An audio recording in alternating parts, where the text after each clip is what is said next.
Здравствуйте! Мы с вами вновь на канале Аркадия Орешникова. Сегодня мы с вами посетим татарское кладбище. Оно находится в Ново-Татарской Слободе и называется Старое Татарское кладбище. Кладбище это было открыто в 1728 году, и одно из самых древних захоронений, надгробных плит, которое обнаружено было на территории этого кладбища, относится к 1830 году. Сейчас мы с вами пройдем к воротам. Это были, наоборот, окраина кладбища, а центральные ворота мы по ходу нашей экскурсии выйдем как раз к тем старым центральным воротам, которые были здесь. В рамках проекта Аркадия к нему очень много было обращений именно от татар, которые когда-то проживали в нашей республике, в нашем городе, с просьбой сделать вот такую небольшую экскурсию по территории татарского кладбища, где похоронены многие выдающиеся личности татарского народа.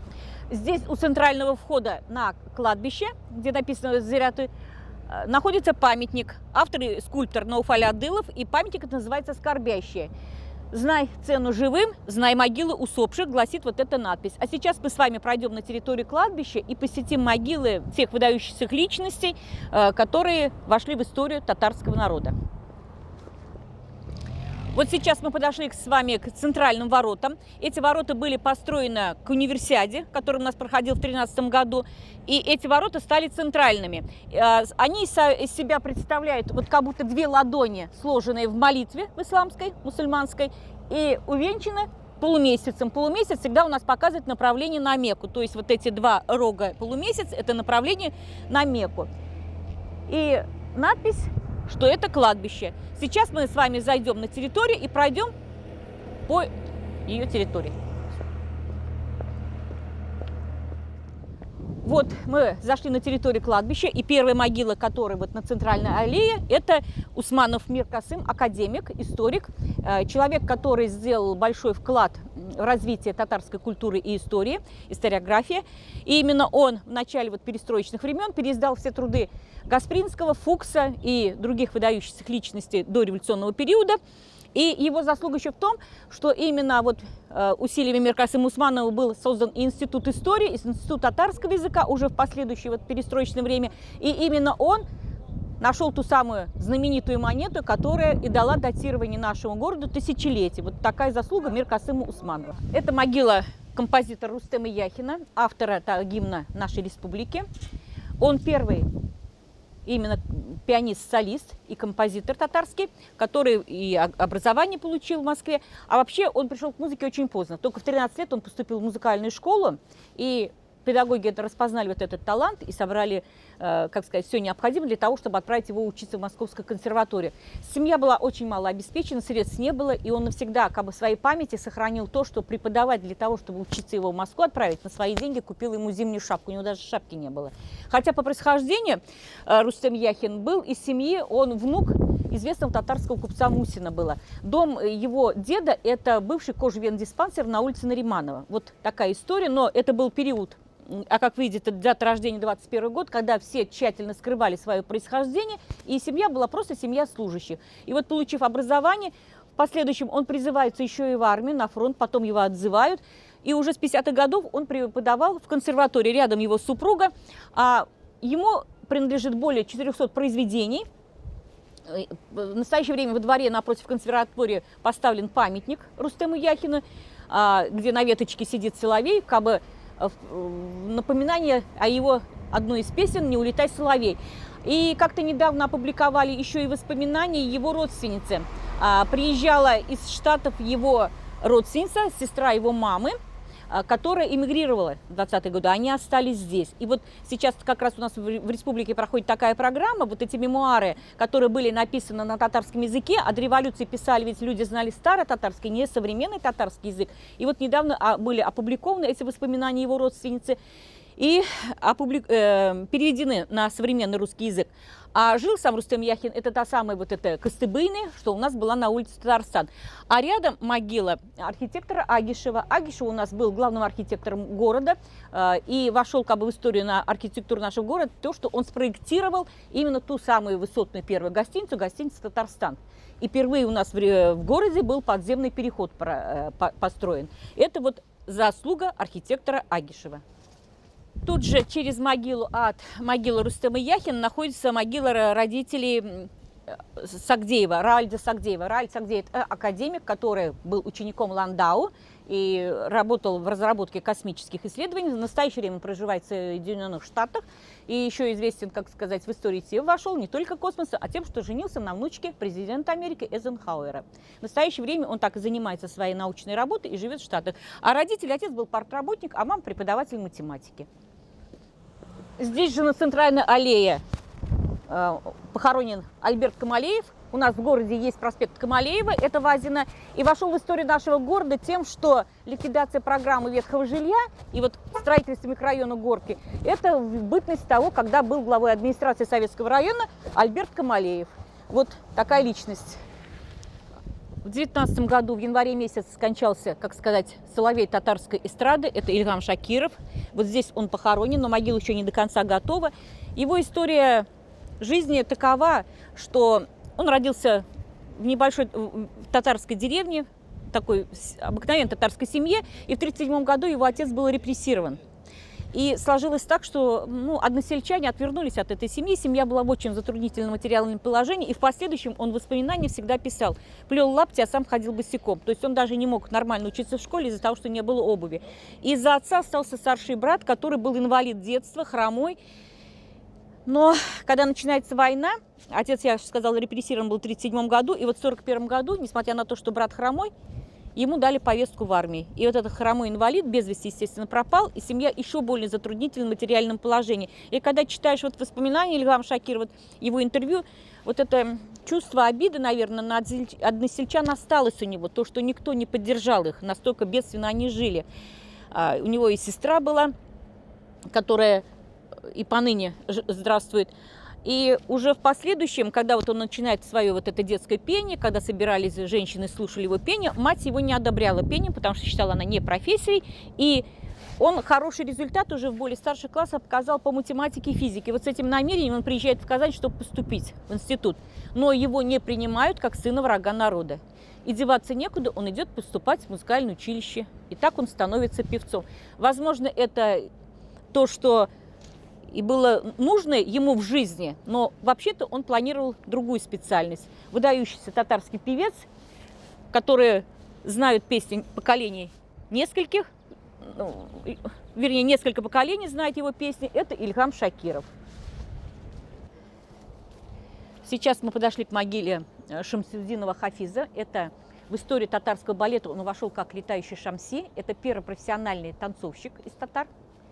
Под него писалась партия балета «Шурале». И в 1939 году ему было уже присвоено звание заслуженного артиста. И по воспоминаниям очевидцев, которые видели те спектакли, довоенные и послевоенные, вернее, довоенные, простите, у них осталось в памяти то, что его прыжки были знамениты. Почему он вошел в историю татарского балета как летающий Шамси. Когда он делал прыжок, было ощущение, что он зависал в воздухе и потом вот эти обороты делал. Но в 1942 году на него был написан донос коллегами, и он был репрессирован. 8 лет лагерей, после которых он уже не смог танцевать, и просто через какое-то время ему дали возможность работать как консультанта и потом репетитора нашего татарского ансамбля песни и танца. Но в балет он уже не вернулся. Но навсегда вот в памяти татарского балета, в истории татарского балета, это первый татарский профессиональный артист балета, летающий Шамси Шамсудинов Хафиз. И много сделала для вклада и увековечения его памяти его дочь Ирек. Здесь упокоился Беляев Раис Киямович. Это партийный работник, комсомольский работник. Он вырос в многодетной татарской семье и приехал в Казань поступать на юридический факультет. Хотя были большие знания математики, но для себя он решил, что он хочет учиться на том факультете, на котором когда-то учился Владимир Ильич Ульянов-Ленин. Затем его выдвигают на комсомольскую работу, потом на партийную работу. Он возглавлял наш Бауманский райком партии, и уже из Бауманского райкома партии его направляют на строительство КАМАЗа. Это человек, который был организатором строительства КАМАЗа и набережных Челнов.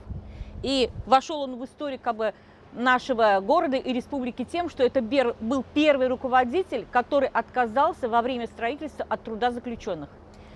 Когда приезжали представители КГБ, МВД для того, чтобы предоставить рабочую силу, которая будет работать на стройке республиканского и союзного значения строительства КАМАЗа, он отказался.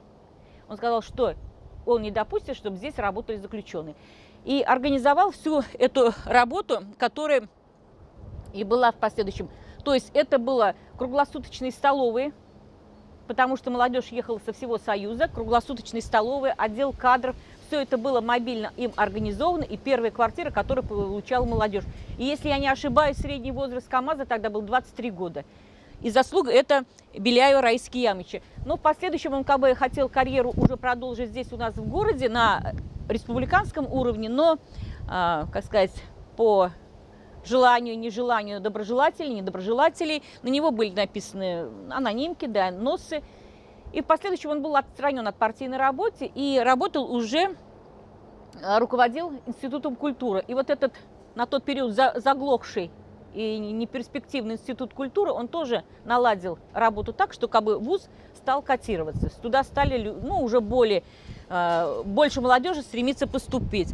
А так вообще это человек, который еще был инициатором строительства международного лагеря «Волга», который посещал у нас Юрий Алексеевич Гагарин, и строительство первого такого большого здания для молодежи – это молодежный центр. Сейчас это здание банка «Акбарс», а тогда это молодежный центр, которому равных не было у нас в союзном значении. Это при помощи субботников, так сказать, при помощи финансовой поддержки предприятий и был построен тот знаменитый молодежный центр с бассейном, с рестораном, с кафе, где был и киноклуб. И в настоящее время, правда, от этого ничего не осталось, но не надо забывать об этом человеке, все-таки, как сказать, его вклад, то, что первая стройка в Советском Союзе без труда заключенных, это был КамАЗ. Каратай Шамиль – это выпускник Казанского медицинского института он был, руководил институтом травматологии, который у нас был на Горького, в бывших номерах «Волга», а в последующем уже руководил кафедрой и травматологии, и медицины катастроф. И именно вот МЧС медицина катастроф, которая у нас была создана в республике, это заслуга Шамиля Каратая. Он был организатором, создателем, руководителем и наладил полностью вот эту работу, которая сейчас и существует. То есть заслуга того, что в своей жизни он сделал, это то, что организовал вот эту службу, которая спасает жизни сейчас очень многих. Здесь Марьям Рахманкулова, известная татарская актриса, оперная певица, исполнительница многих партий, прожила долгую очень жизнь. Ее детство выпало и на то, что она знала и Тукая, ее брат был другом Тукая. Для нее многие татарские композиторы в 20-30-х годов писали именно для нее произведения. Прожила очень долгую, яркую жизнь. Татарская певица Марьям Рахманкулова. Туфан Минулин, татарский драматург. Начинал он как актер. На сегодняшний день самое известное его произведение – это «Старик из Альдермыша», который стал в свое время и визитной карточкой татарского нашего драматического театра. Вот здесь он похоронен, и здесь же похоронена его супруга. Так что вот под этой елью нашел последний приют, как сказать, наш выдающийся татарский драматург Туфан Минулин, которого мы все больше знаем по «Старику из Альдермыша», визитной карточкой. Вот за моей спиной надгробная плита Булатов Васил. Это герой Советского Союза, участник парада Победы, той самого парада, который прошел в июле у Кремлевской стены, когда бросали штандарты. А в последующем он уже работал в Казани, при железной дороге возглавлял милицию. А эта надгробная плита здесь похоронена Захида Тимчурина, супруга Карима Тимчурина. Она прожила очень сложную жизнь. Когда я искала вот ее место захоронения, практически никто из сотрудников, из работников кладбища не мог указать мне. И вот совершенно только случайно по фотографиям заднего фона я обнаружила эту надгробную плиту. Судьба ее такова. Во-первых, Захида Тимчурина – это внучка того самого Сагиб-Гирея Алкина. Сагиб-Гирея Алкина. Алкин – это известная семья. Ее, получается, племянник, тот самый Ильяс Алкин, руководитель Идель-Урал, вот этой Забулачной республики, вся история мы знаем. Ее дед был главным полицейским города когда-то, и вошел в историю нашего города ее дед тем, что не брал взяток. А Захида тоже после гимназии поступила в театр тогда это была труппа «Саяр», и где вот в нее во время репетиции влюбился Карим Тимчурин. Он сделал ей предложение. После спектакля, когда она убежала уже одеваться, он подбежал к ней, сделал предложение на коленях. И, как говорят, это первый татарин, который встал на колени перед девушкой, перед своей невестой. Но те, кто это видел, и, как говорится, разнесся слух в этот же вечер, что после спектакля вот он делал ей предложение. Хотя он не предложение, а он еще и помог ей обувь одеть. Там прощаечки какие-то у нее были скромные. И в эту ночь, как писали тогда, Казань не спала. Все обсуждали, что наконец-то Карим женится. И вот поженились, они жили на улице Профсоюзное, угловое здание. Сейчас его реставрируют. Это здание, получается, по Мусы Джалили и улица Профсоюзная. В этом доме они жили. Это когда-то дом принадлежал до революции его теще. Снимали квартиру. И в день его 50-летия, когда Казань торжественно отметила вот это мероприятие, на утро он был арестован. Карим Тимчуряна арестовали. Захида была уволена с работы, а она в это время уже занималась преподавательской деятельностью. Она ушла из театра после того, как стала его женой. Ее исключили, как говорится, с работы, она не могла нигде трудоустроиться, только на низкооплачиваемом, типа вот машинистки, где-то там упаковщицы, что-то. В последующем она скиталась и по деревням, для того, чтобы как-то прокормиться, и продавцом работал. Все было в ее жизни. Часто вот пишут, что родственники от нее отвернулись. Они даже не отвернулись. В это время все ее сестры оказались в том же положении. Мужья были репрессированы. А по тем временам ведь связь с родственниками, это каралось тоже 10-летним сроком. И в течение 10 лет она носила, вот экономя на всем, она носила передачи на Черное озеро. Хотя ровно через год, в ноябре месяце, Карим Тимчурин был уже расстрелян. То есть кто-то, как сказать, из добросовестных работников НКВД скидал вот тот паёк, который она экономила на всем. Она очень тяжело болела. В последующем уже, когда она добилась реабилитации, вот это после 1953 года, реабилитация Карима Тимчурина, ей выдали справку, что еще во время войны он скончался от болезни желудка. Но уже в последующем, более вот тщательном запросе, и была выдана справка, что он был расстрелян, и расстрелян в общей яме, это на Архангельском кладбище. Уже в последующей нашей встрече мы с Аркадием проедем на Архангельское кладбище к этому месту. Вот там был он расстрелян в общей могиле. А Захида получила потом комнату. Это в районе улицы Сеченова, там во дворе 5-й дом, где мемориальная доска жил Девитаев. Вот в этом же дворе жила Захида. Она занимала комнату в коммуналке и работала уже также преподавателем. Преподавала на авиационном техникуме, который был недалеко от ее дома. Авиационный техникум, филиал у нас был тогда как раз вот рядом с их домом, напротив Петропавловского собора. Сейчас там это какое-то административное здание. Это улица Мусы Джалиля и ближе уже сюда, к Кремлевской. И здесь написано, вот, что Карим Тимчурин, я, к сожалению, вот артист, руководитель труппы «Саяр», когда ее уже, как сказать, в преклонном возрасте навещали представитель татарского театра, она сказала: если хотите вспомнить Карима, приходите на мою могилу, потому что мы с Каримом были одно целое. Поэтому здесь и есть имя Карима Тимчурина. Вот такая история Захиды Тимчуриной, которая прожила долгую жизнь и сохранила память о своем муже. Фатима Ильская – это одна из первых татарских актрис, участница труппы «Саяр». В 12 лет она вышла на сцену и потом была приглашена уже в труппу «Саяр». Она была женой Фатхи Бурнаша, драматурга, писателя, журналиста, который был репрессирован в 40-е годы. Фатима Ильская – это ее псевдоним творческий. Ильская – это как бы дочь Родины переводится. Свою жизнь она посвятила татарскому театру, и уже будучи, после того, как Карима Тимчурина арестовали, а он в свое время унаследовал от основателя татарского театра кольцо Кариева, это такой символ татарского театра, и именно Фатиме Ильской вот этот символ того татарского театра, который был когда-то и заложен в 1906 году, передала Захида Фатиме, и она была наследницей кольца Кариева.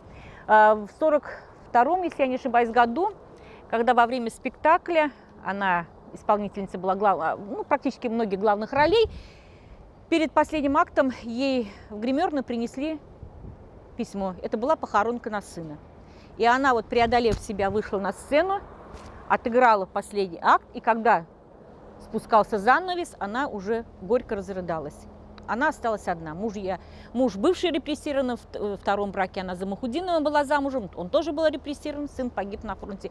И уже после этого она только полностью посвятила себя служению театра, организаторской, творческой работе, административной работе, профсоюзной работе, но близких у нее не осталось. А это могила нашего татарского поэта Хасана Туфана. Хасан Туфан практически большую часть своей, как сказать, первой половины жизни провел в лагерях. Он был членом Союза писателей и арестован он был именно когда заходил в здание Союза писателей. Союз писателей — это сейчас у нас, где гостиница «Нагай», там остался буквально один вот входная дверь, где вот мемориальная доска, что здесь был, работал Муса Джалиль. И именно вот на крыльце Союза писателей он был арестован, приговорен к 18, если я не ошибаюсь, 19 годам лагерей. Он допрашивался на Черном озере, как в антитеррористической организации. А причина была еще и в том, что до революции еще он состоял в творческой такой молодежной организации, которая была вот за продвижение национальных вот этих идей в творчестве. И вот это в последующем как бы отразилось на его судьбе. Как он о себе писал: «Меня поэтом мать не родила, мои стихи – итог пережитого». И вот эти 19 лет или 18 лет лагерей, они прошли через все его творчество. Спасся он только благодаря тому, что, а ведь допрашивали его по 6 суток, по 6 ночей. Ему и, как многим, устраивали и холодный карцер, и горячий карцер. Это где горячий — это где все время влажность, высокая температура, а холодный — это когда человек по пояс несколько суток стоял в воде. Это вот все такие пытки он выдержал на Черном озере, а потом уже лагеря были. И в лагерях он спасся тем, что уже находясь в стадии истощения, дистрофии, его направили работать пастухом. И вот дая по кружке молока, он этим спасся. Но его еще поддержала в эти вот тяжелые времена его супруга Луиза. Она, что могла, экономила все средства, посылала ему посылки, сдавала кровь. И уже после его реабилитации, когда вот со дня на день он должен был вернуться, она, заходя в здание театра, а до этого она в свое время, когда мужа репрессировали, она тоже была долгое время без работы, а потом уже какие-то небольшие работы ей давали. И вот, заходя в помещение театра, она просто упала и скончалась, не дожив буквально вот каких-то полмесяца до его возвращения. И единственное, что ему передали, и это серьги, которые она сохранила, вот как бы память о Луизе. И до конца своей жизни он считал как бы виноватым себя в том, что, сохраняя ему жизнь, она пожертвовала своей жизнью. У них был сын и дочь. Сын через какое-то короткое время после его возвращения тоже скончался, а единственный человек, который его встречал, это был Сибгат Хаким. Сибгат Хаким его встречал, многие ведь переписывались с ним. Вот такая судьба была парня из многодетной семьи, который о себе написал: «Меня поэтом мать не родила, мои стихи – итог пережитого». Здесь у нас Сара Садыкова, первая профессиональная женщина-татарка-композитор, которая получила академическое образование. Под ее голос была написана первая татарская опера на татарском языке «Сания». И до конца жизни, как ученица частной школы Фатихи Аитовой, она сохранила любовь к национальной одежде. Вот здесь даже вот на ее памятнике, как и при жизни, всегда она носила колфак. Это вот одна из женщин, которая в советский период вот соблюдала вот это правило. А знания ее Корана были настолько сильны, что в течение жизни она уже, будучи как бы в советский период, работая композитором, умела нараспев правильно петь Коран. Но в союз композиторов она была принята только за 2 или за 4 года до кончины своей. То есть все это же время татарское сообщество композиторов считало уж не таким ее и важным композитором. Хотя она написала очень большое количество произведений. А не ее муж скажет, что это жемчужина татарского искусства. Ее называли татарский соловей. Вот такой была первая женщина-композитор татарская Сара Садыкова. А за ее могилы памятника Исмаила Шамсудинова. Вот когда мы бываем в Старо-Татарской Слободе на улице Каюма-Насыри, около Апанаевской мечети есть вот этот зеленый дом. Это как раз вот тот дом, в котором и жил Исмаил Шамсудинов. У него очень долгая такая интересная биография. Он фронтовик, он и попал, обморозил в окопах ноги, потом стал фронтовым водителем. Очень интересно свои воспоминания оставил. Но вот этот дом принадлежал именно их семье, когда они уже перебрались вновь в Казань, и его родители приобрели вот этот дом. А в настоящее время в этом доме живет его племянник, вот унаследовал. То есть, когда вы бываете в Старо-Татарской Слободе, около Апанаевской мечети дом, это вот как раз дом Муэддина, в котором жил Исмаил Шамсудинов. Рядом могила Габдуллы Шамукова, это педагог, татарский актер. Но он был еще прекрасным чтецом, так как он читал, но это можно было заслушаться. А рядом с Сарой Садыковой могила поэта татарского Сибгата Хакима, фронтовик, участник Курской битвы, человек, который прошел войну от и до. Когда в 1941-м началась война, глава Татарского союза писателей на тот период был Муса Джалиль, собрав собрание, сказал, что мы должны идти на фронт. И поэтому все уйдут на фронт сначала как добровольцы, потом они станут и фронтовыми корреспондентами. Сначала будет принимать в боевых действиях участие и Сибгат Хаким. У него большое количество произведений именно на военную тематику. Так что, если у вас появится желание прочитать, обязательно поэзию Сибгата Хакима. Одна из центральных улиц Новосаенского района у нас сейчас носит имя Сибгат Хаким, а его сын Рустем Хакимов как раз у нас институт Марджани, основатель, руководитель и человек, который многое сделал для изучения истории татарского народа, истории нашей республики в тот вот постперестроечный период. Так что Сибгат Хаким, Рустем Хаким – это имена известные. Сзади вот могила Юрия Виноградова, композитора. Хотя он Виноградов, но не надо забывать, здесь похоронены только люди, которые при жизни исповедали ислам. Люди других вероисповеданий на татарском кладбище не сохранились. Виноградов много сделал для музыки татарской, для работы вот как композитор. Он принимал участие вот во многих проектах того времени как композитор. И тем не менее в душе он был мусульманином, и по его завещанию он похоронен здесь, на Старо-Татарском кладбище. Могила Галии Булатова. И вот Загид Хабибулин, могила вот сзади видно Загида Хабибулина. Композитор Загид Хабибулин был и скрипач. Он, будучи беспризорником, сбежал, сначала его определили в детский дом, потом он сбежит оттуда и наймется работать в чайную. И вот в эту чайную, по-моему, если не ошибаюсь, город Орск, приедет наш татарский композитор Султан Габяши, который услышит его игру и пригласит его в Казань. И вот с этого дня он начинает копить деньги для того, чтобы добраться в Казань. Султан Габяши ему оставит свой адрес, и уже в 27 году вот 17-летний юноша Загид Хабибулин приезжает в Казань для того, чтобы вступить учиться. И навсегда он войдет в историю татарской музыки тем еще, что, во-первых, он последний был композитор, который знал вот эту артикуляцию, как надо писать ноты не по нотной грамоте современной, а та дореволюционной, когда вот самоучки, как писали вот эти ноты. И дружил он с Салихом Сайдашевым, и когда хоронили Сайдашева, вот многочасовая игра вот его скрипки, он играл, как и писали, именно скрипка Загида оплакивала именно скрипка Загида Хабибулина оплакивала Салиха Сайдашева. Один из известнейших татарских композиторов и друг Фарида Ярулина, вот Салих Сайдашев, вот, они жили в том как раз общежитии на улице Школьной, сейчас это Катановский переулок, и большой вклад внесли в культуру нашего татарского искусства. Наби Даули, татарский поэт, писатель. Он работал в кукольном театре у нас в Казани как художник. Наби Даули вошел в историю еще ведь тем, что, будучи призванным на фронт, он попадает в плен и находился в концентрационном лагере Бухенвальд-Дора. И участник антифашистского движения. Он один из тех, кто выжил вот в этом, как сказать, ужасе. А по возвращению уже домой в Казань, пройдя все фильтрационные лагеря, семья его уже оказалась распавшейся, супруга вышла замуж вторичной, он никуда не мог устроиться на работу, так как был в плену. И устраивался он, из Союза писателей он уже был исключен, он мог устроиться, предположим, сюда дворником, через день кто-то знакомых видел, доносил, его увольняли, и так он вот скитался. И в последующем, уже дойдя до крайности, вот от такого отчаяния, он идет в обком партии, сказал, или меня посадите, или дайте какую-то работу. И работу ему обком партии дал. Сторожем писательских дач.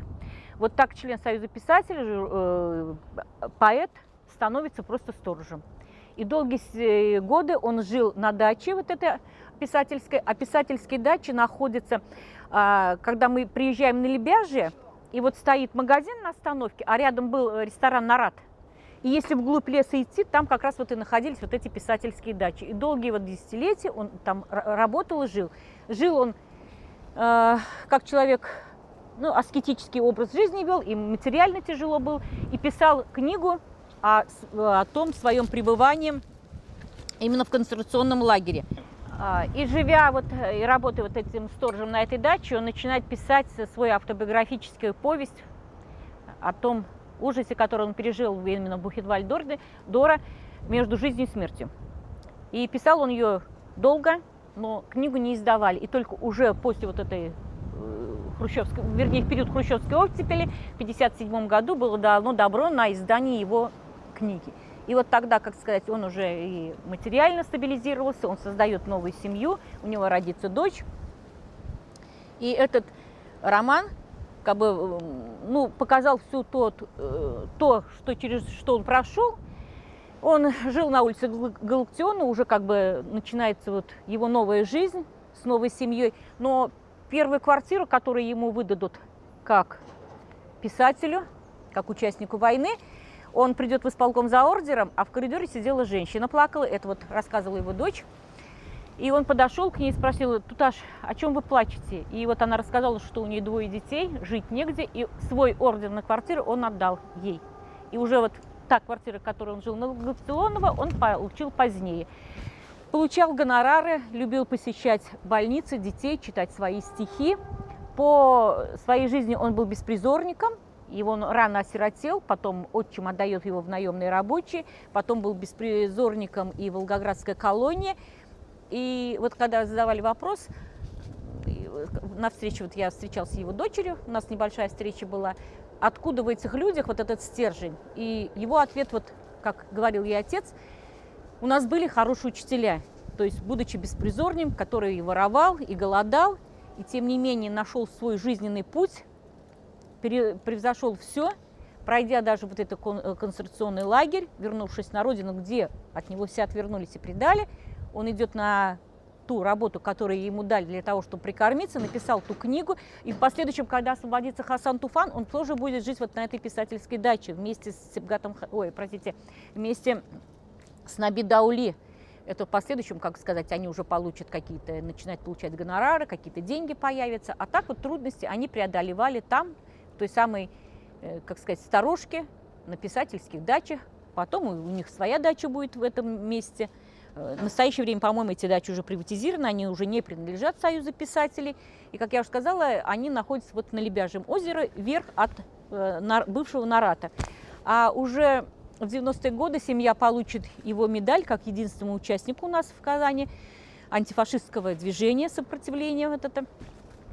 В Бухенвальд-Доре дочь его выезжала в Германию на встречу с теми, как сказать, теми, кто поддерживает антифашистское движение.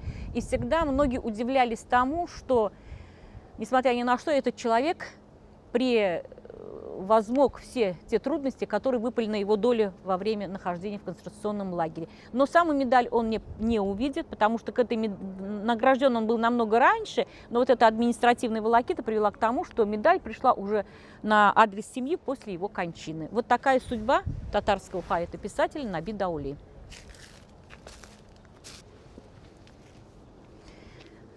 Умеркин Абдулхак, герой Советского Союза. Это его памятник. Многие, наверное, казанцы знают его как зауча школы 116. Вот у нас на Жуковской есть 116 школа, когда-то как бы престижная школа, несмотря на сегодняшний какая на день.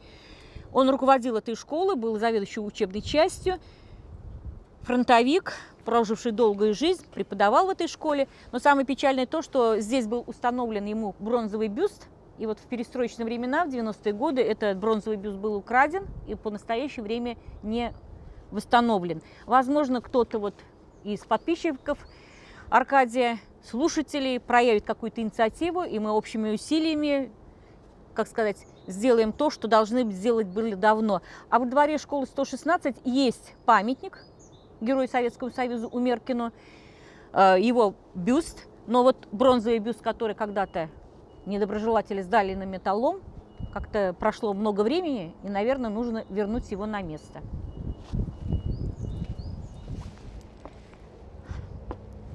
Здесь же на центральной аллее похоронена Магуба Сыртланова, герой Советского Союза, улица Сыртлановой, как мы говорим. Она за свою жизнь авиационную совершила 780 боевых вылетов и была награждена вот этим знаком Герой Советского Союза. После войны она работала в Казани. Вообще по роду она не казанская, но после войны жила в Казани. И в основном работала на заводе, и вот встречалась с молодежью, рассказывала о своих фронтовой деятельности. И именно вот эта летчица, это те девушки, которых обычно немцы говорили в небе ночные ведьмы. Вот одной из них и была Магуба Сыртланова. Прожила она 59 лет. А рядом могила родителей Марселя Хакимовича Селимзянова, его матери и отца. По своему образованию наш татарский режиссер, руководитель татарского театра Марсель Хакимович Селимзянов, он по образованию юрист был. В 50-е годы театр татарский и вообще национальные театры были в таком положении, мало финансировались. И жили они очень в бедственном положении. А семья Селимзянова жила во дворе театра, было общежитие. То есть современный театр Карима Тимчурина, который у нас на улице Горького, вот во дворе как раз то самое общежитие, где когда-то и Салих Сайдашев жил, и все другие актеры. Вот они занимали небольшую комнатку, они вдвоем с сестрой были, и финансовое положение очень трудное было. В последующем еще Селимзянов отец привезет и свою сестру с детьми, которые остались без средств существования, то есть вот эта большая семья. Но руководила домом и, все, что, мужчиной таким главным голосом был у матери, у Глии. Она сохранила свою фамилию, она была происхождения из купеческого рода. И она принимает решение, что актером сын не будет. Только приличная профессия, такая, как материально может стабилизировать. И поэтому она настаивает, то, что он выбирает именно юридический факультет. И будучи студентом юридического факультета, он все равно внутренне хочет театра. А сестра его к этому времени уже вышла замуж, и вот муж сестры говорит ему: если хочешь, поступай, я тебя поддержу деньгами. И он на последнем курсе, уже будучи выпускником юридического факультета, едет в Москву поступать и поступает. И вот эти годы его поддерживал, конечно, зять. А рождение его было интересное. Он родился 7 ноября, Марсель Хакимович Селимзянов. Дело в том, что когда родители жили во дворе театра, наш татарский театр тоже принимал в ноябрьских этих демонстрационных шествиях и изображали какую-то там обязательно сценку. И вот во время этой сценки, когда труппа театра прошла с общей манифестацией на площадь Свободы, у мамы его начались схватки, ее увозят в роддом, то есть проводив театр на демонстрацию, к вечеру родился Марсель Хакимович Селимзянов. А рядом могила профессора Утея, у него многие учились наши татарские, как современные бизнесмены, деятели. Профессор Утей преподавал в сельхозинституте, но его женой была дочь купца Мусина. Вот когда мы ходим на экскурсии по Татарской Слободе, у нас 3 купца Мусины. Это один был дед Рустема Яхина, диспансер, второй представитель фирмы Мусиных, семьи Мусиных, это около Сенной мечети, продолжение идет там здание по Парижской коммуне, это второй брат, а третий брат жил по Тукаевской, когда мы напротив, по правой стороне, где практически уже снесли. Представители этой фамилии Мусиных, Шакировичи, они находились, дом их на этот современный пустырь, рядом, получается, последний дом, где жила Фатиха Аитова, по правой стороне, почетной стороне, напротив Бурнаевской мечети. Вот представители этой семьи находятся здесь. Здесь похоронен Мирсай Амир и представители его семьи. Мирсай Амир был татарским писателем, журналистом, член Союза писателей. И в 1937 году он был арестован по статье Султан-Галеевщина. Тогда это был 1937 год, когда 3 состава Союза писателей республики были арестованы. и находясь в тюрьме, впоследствии, когда его обвиняли вот в антисоветской деятельности, он отрицал это, на него дали показания его, как сказать, коллеги по перу, но в последующем он на суде все отказались от показаний. А находясь в заключении, ведь у заключенных в то время не выдавалась ни бумага, ни карандаш, и вот именно на клочке своей одежды он оторвал что-то там от майки или, я не знаю, от рубашки и написал своей жене записку на имя русского адвоката: «Я не виновен», и ей передадут это. И когда в зале суда уже зачитывали вот этот обвинительный приговор, а его оправдали, у него сердце не выдержало, он перенес вот этот первый инфаркт. И в последующем он уже в 1942 году уйдет на фронт, он будет работать в фронтовых газетах, потом после войны он много будет работать на, как сказать, на политической жизни, принимать участие в нашей республике. Вот такая судьба была у Мирсая Амира. А рядом Уразаева Марвер Шакуровна, доктор, участник Великой Отечественной войны. Она была супругой профессора Уразаева, но ее заслуга в чем? Эта женщина, благодаря, как сказать, и своим усилиям, и возможностям, и влиянию своего мужа, построила первую детскую больницу на Казани. Вообще, в советский период все больницы детские где-то вот ютились в каких-то там пристройках, застройках. И первая стационарная больница, где были специалисты всех уровней, это была первая городская детская больница, которая находится вот напротив Дворца химиков, улица Ленская. Когда мы спускаемся, вот это была ее усилиями построена первая детская больница, где были все специалисты. Она была признана по состоянию здоровья после войны инвалидом и всячески старалась доказать, что она не инвалид. Если как бы в наше время многие хотят доказать, что они инвалиды, не хотят работать, в то время были люди, которые доказывали, что он инвалид, но он не инвалид, он хочет работать. И вот такой была Марвер Шакуровна Уразаева, и вот она именно в наш город и завезла моду на йогу.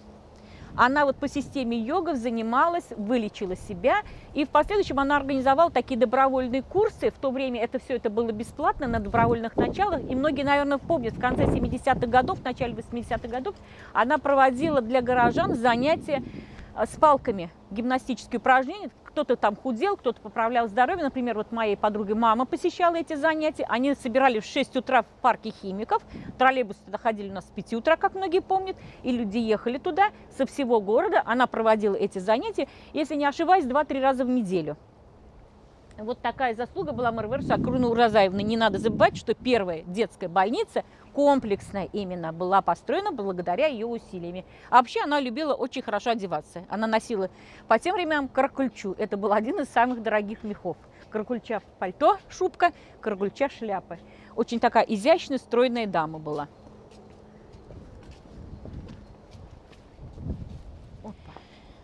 Мы подошли к месту, где похоронен татарский писатель Абдурахман Абсалямов. Вот надгробная плита сделана в форме раскрытой книги. Этот человек, о котором мы сейчас говорим, он подарил нам «Белые цветы». Самый его известный роман – это «Белые цветы» Акшашак. Абдурахман Абсалямов родился в бедной такой семье на территории Мордовии. Потом семья в 20-е годы перебирается в Москву, где отец его работал. В последующем он в своей биографии никогда не указывал, но его отец был репрессирован в те годы, отбыл ссылку. И рано пошел работать Абсалямов.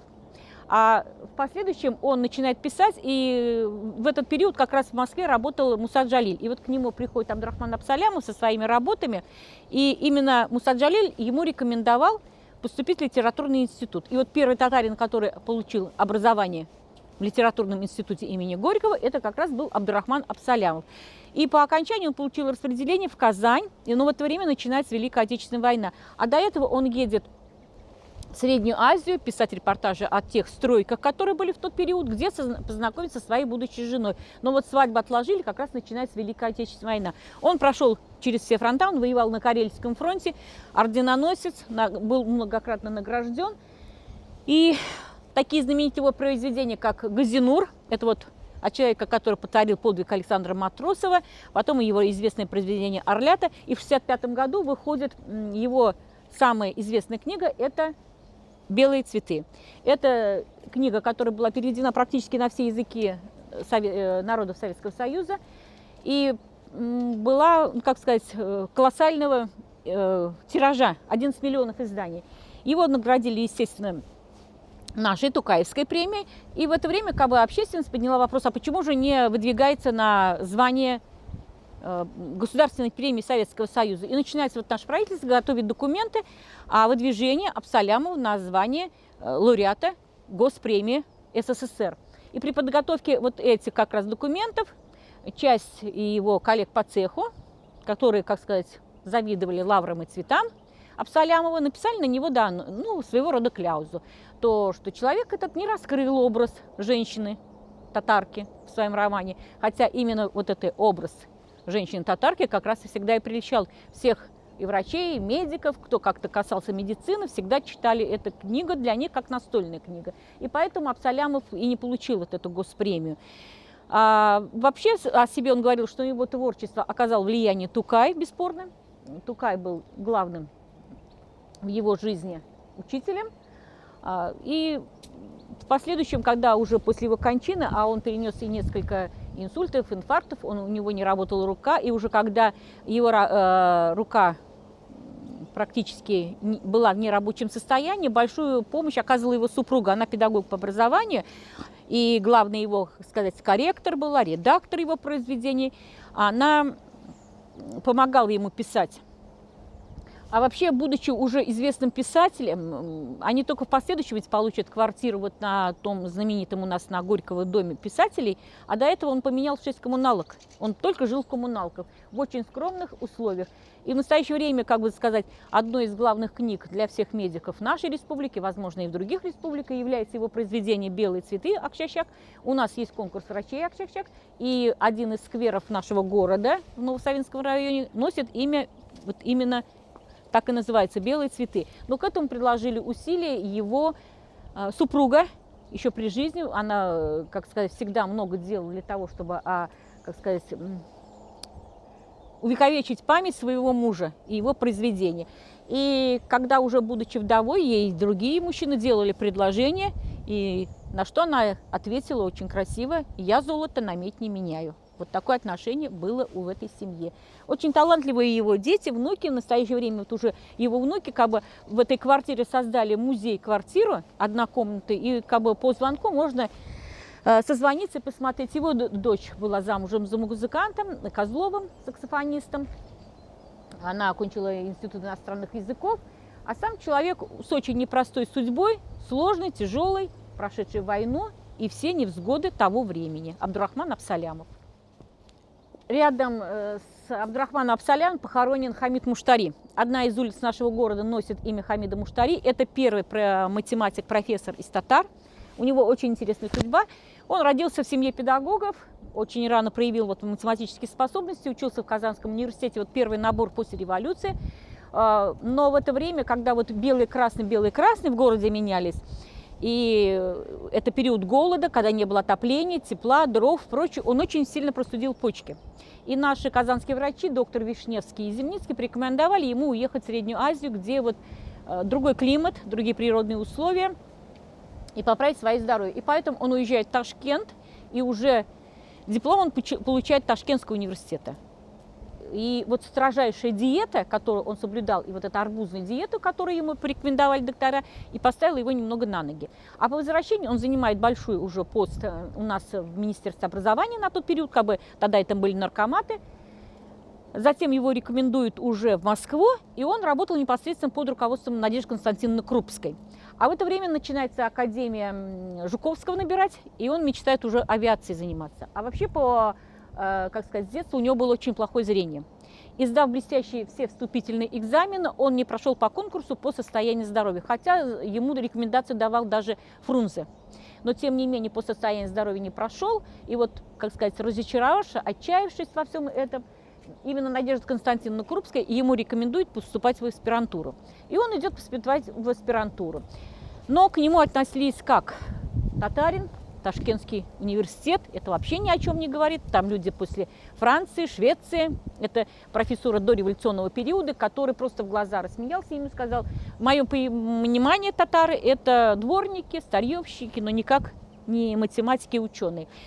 И на что обиженный Хамид Музафарович скажет: я буду учиться в аспирантуре, и я буду ученым. И вот уже после этого он пишет письмо, ну, как бы обращается к Чаплыгину. Тот допускает его до экзаменов, он сдает все блестяще и поступает. И учился он непосредственно именно ученик Чаплыгина.